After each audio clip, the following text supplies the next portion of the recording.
అవమానపరిచారు. ఆయన భగవంతుడు మళ్ళీ అవకాశం ఈ సీట్లో ఉన్నాము.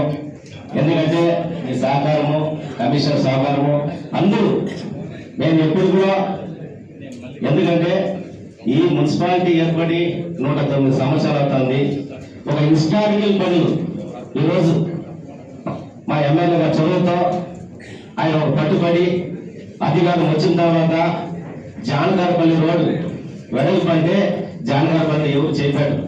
అలాంటి దాన్ని ఈరోజు రోడ్డు వేయడం జరిగింది. కలెక్టర్ బంగ్లా కానీ, సాంబే గారి కానీ, మన హై రోడ్ కానీ అన్ని విధాలుగా డెవలప్మెంట్ అంటే ఈ చిత్తూరుని ఒక అభివృద్ధి దిశగా ఒక మార్పు, ఈ చిత్తూరు చరిత్రను మార్చాలి అనే ఒక పట్టుదలతో మా ఎమ్మెల్యే ఎప్పుడు ఆ డిస్కషన్ లో ఉన్నారు.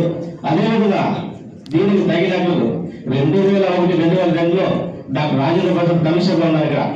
సో ఎంతమందికి తెలుసు ఇక్కడ, నాకు తెలుసు. కానీ ఆయన ఏ విధంగా అయితే పట్టుబడి ఏ వర్కులు చేశారో అదే విధంగా ఈ రోజు మన కమిషనర్ గారు ఎందుకంటే అందరూ ఆయన కోసం సపోర్ట్ జరగాలి, ఏమడిగినా. ఎందుకంటే ఈ కమిషన్ మాది 2001-2002 రాజేంద్ర ప్రసాద్ గారు ఎట్లా ఉన్నారో ఎందుకంటే మాకు అనుభవము చాలా మంది అందరూ తెలుసు.